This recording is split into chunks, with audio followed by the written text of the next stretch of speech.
ನಮಸ್ಕಾರ ಸ್ನೇಹಿತರೆ, ನೀವು ನೋಡ್ತಾ ಇದ್ದೀರಾ ಮನಿ ಪ್ಲ್ಯಾಂಟ್. ನಾನು ರವೀಂದ್ರ ಜೋಶಿ. ಯಾರ್ದಾರ ಹತ್ರ ಹೋಗಿ ಕೇಳಿ, ನಿಮಗೆ ದುಡ್ಡು ಯಾಕೆ ಬೇಕು? ತಬ್ಬಿಬ್ಬಾಗ್ಬಿಡ್ತಾರೆ.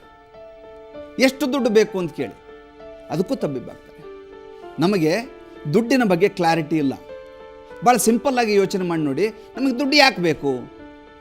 ದುಡ್ಡು ನಮಗೆ ಸ್ವತಂತ್ರವಾಗಿರಲಿಕ್ಕೆ ದುಡ್ಡು ಬೇಕು, ಸ್ವಾವಲಂಬಿಯಾಗಿ ಬದುಕಲಿಕ್ಕೆ ದುಡ್ಡು ಬೇಕು, ಶಿಕ್ಷಣಕ್ಕಾಗಿ ದುಡ್ಡು ಬೇಕು, ಮನೋರಂಜನೆಗಾಗಿ ದುಡ್ಡು ಬೇಕು. ಮನುಷ್ಯ ಸಂಘಜೀವಿ.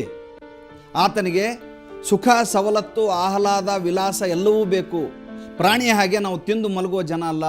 ಬೇಟೆಯಾಡುವುದು, ತಿನ್ನುವುದು, ಮಲಗುವುದು ಮನುಷ್ಯನ ಸ್ವಭಾವ ಅಲ್ಲ. ಮನುಷ್ಯ ಸಂಘಜೀವಿ ಆಗಿರುವುದರಿಂದ ಆತ ಬದುಕಿನಲ್ಲಿ ಮನೋರಂಜನೆ ಇಷ್ಟಪಡ್ತಾನೆ. ಜೊತೆಗೆ ಆತನಿಗೆ ಧರ್ಮದಲ್ಲಿ ಆಸಕ್ತಿ ಇರುವುದರಿಂದ ಆತ ದಾನ ಧರ್ಮಗಳಲ್ಲಿ ಆಸಕ್ತಿ ಪಡ್ತಾನೆ. ಇದೆಲ್ಲದಕ್ಕೂ ದುಡ್ಡು ಬೇಕು.